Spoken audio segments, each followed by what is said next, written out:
Big important characters have big important backstories where, in retrospect, anybody who looks at those stories could say, man, should have seen that coming with that guy because he was like that before. And then he just grew up into a bigger version of that and continues to do things like that. Here's what I mean. George Washington chopped down the cherry tree and was like, I cannot tell a lie. Chop down your tree, my bad. You look at that, you're like, hey, George Washington, he's an honest guy. Turned out to be an honest president. Julius Caesar got abducted by pirates when he was a kid. And he told all the pirates on the boat, like, hey, probably one of these days I'm just going to round up a bunch of men after I get ransomed and come back and kill you all. And they're like, ha, that's awesome, except he totally did. And Darth Vader, I mean, we knew he was a real bad guy through episodes 4, 5, and 6 of Star Wars. Then you go back and watch the unfortunate prequels and you kind of understand how his personality traits, losing his mom, all the bad things that happened, would cause him to act that way, but just on a grander scale when he developed all of this glorious power. Again, my point is, important characters have prologues or backstories that give us hints as to who that character is going to be when they hit their prime.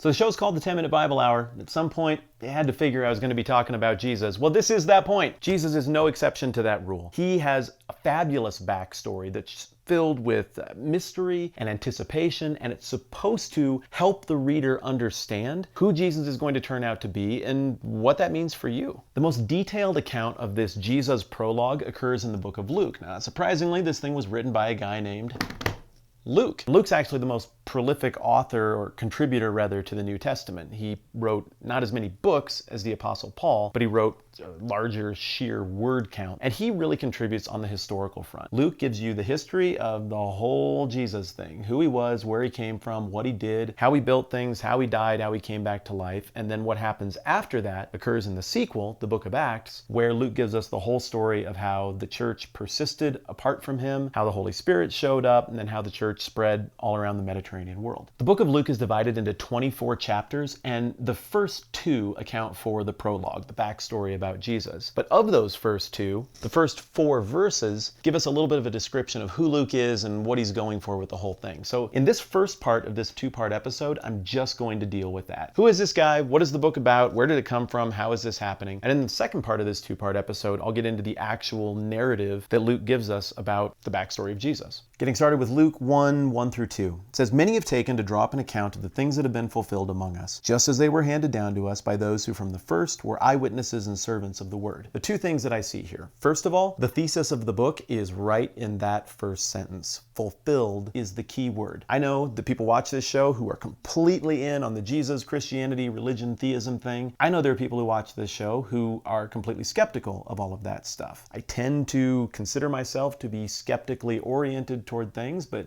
full disclosure, I'm a Christian and I buy this. Right off the bat, we have a dividing line here. Some are going to say, fulfillment. Yeah, I'm already predisposed to see that. There is a fulfillment. Everything that God did in the first half of this big document, we see fulfilled in Jesus, and in the second half of this big document. There are others who are going to say, man, this looks like something that was stitched together after the fact. I don't know if I buy it. Well, I could try to convince you, but that seems silly when we're just going to go through the thing together and you can decide what to make of it for yourself. What I know is this. Luke believed that Jesus was the fulfillment and the completion of everything that God had been doing to redeem the mess that is the world and humankind prior to the time of Jesus.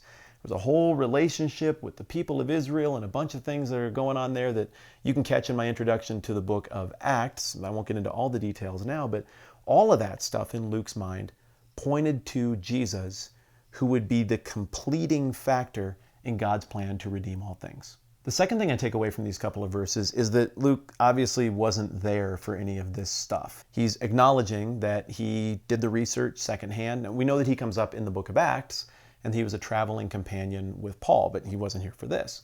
Now, I know some people might say, that seems like crap. Why wouldn't we just have somebody who was there write it down and give us the story? But the thing is, we do have people who were there who wrote it down and gave us the story. The stories about Jesus are organized into 4 books that open the New Testament. They're called the Gospels. And 2 of them, Matthew and John, were written by people who literally walked around with Jesus and knew him real well. They were disciples. And then Mark and Luke are both people who come up in the book of Acts and were in different parts of the Mediterranean world as the church was putting down roots. And so they would bring different perspectives as well. Both of them presumably would have had to look other people up and do research the way, I don't know, you or I would if we were trying to tell a story about something that happened a few years ago but that we weren't there to see. So for me, I don't have any hesitation about this. I just appreciate that he acknowledged his methods. Yeah, I wasn't there, I didn't see it, but I asked a bunch of smart people and this is what they had to say. And actually that comes up a little more clearly in verse 3. It says, "Therefore, since I myself have carefully investigated everything from the beginning, it seemed good also to me to write to you an orderly account for you, most excellent Theophilus." A couple of details from verse 3. Luke is saying, look, here's what I'm going for with the whole thing. I'm just trying to give an ordered account of the whole deal so you can know the whole story from beginning to end. Now, he clearly has an agenda because he did say fulfilled in verse 1, which means he is trying to argue that Jesus is the fulfillment of what God was doing in the past. But I think he also feels like this just speaks for itself if you put it out there. And I resonate with this, and probably the reason I'm drawn to covering Luke in this series is that I'm in the same boat. I don't want to do Christian internet videos where I try to persuade everybody to think all of the exact same things as I think. My favorite part of this channel is just explaining the Bible and Christianity. And my hope is that if I do that and I put the raw material out there in a way that makes sense and is fun and maybe a little easier to understand, that everybody can kind of just do what they need to do with that on their own. And that's between them and their own brain and them and God. I think Luke is going for the same thing a little bit here, but he had a sponsor, this guy named Theophilus, I bet shelled out some money to pay for Luke to do the project to put this together. Theophilus was probably somebody who had responded to God, but didn't know all the details and just wanted a nice, clean explanation of the whole thing. Do I know that for sure? Well, nobody knows for sure who this guy was. We just know that Luke and Acts were both written under his patronage. And just one other quick thought on verse 3, or maybe on the whole thing. I hear from time to time the knock on Jesus and Christianity that he isn't attested to well enough in history. And I always thought that was kind of a dumb thing because Christians wrote 4 different books giving a full account of all the things about Jesus. They wouldn't have thought to themselves, well, a couple thousand years from now, there'll be an internet and people will be skeptical. We better come up with some things that won't go into a book called the Bible that we can't anticipate existing yet either, that later they will find and be able to say, well, that counts because it's not in a book that hasn't yet been assembled that we didn't know was going to happen. Do you see how absurd this gets? Christians would have felt like this is well covered. Luke would have felt like, there. Now everybody's got the story. Again, make of it what you will. And real simply, Luke brings it home like this in verse 4. It says, "So that you may know the certainty of the things you've been taught." Luke is writing with the intent of being understood. You might be saying to yourself, well, doesn't everyone write with the intent of being understood? You should look at some of these books I have back here on my shelf that I don't understand. No, they are not writing with the intent of being understood. They're writing with the intent of ticking all the right boxes and saying all the right things to satisfy a very narrow academic audience. Luke is writing for a popular audience like you and me, people who are basically competent, but we might not understand everything about the world. We're intended to get this just as Theophilus was intended to get this. Luke's a good writer and a good historian. He's writing using techniques that would have been very familiar amongst professional historians of the day, and people would have recognized that this stuff was all being presented as historical reality, not embellishment or fable. Now, if you today want to take it as embellishment or fable, you're allowed to do that. You're allowed to make of it, again, what you need to make of it. But I'm just telling you, he didn't write it that way. He believes these things happened, and he's holding them out as historical truth.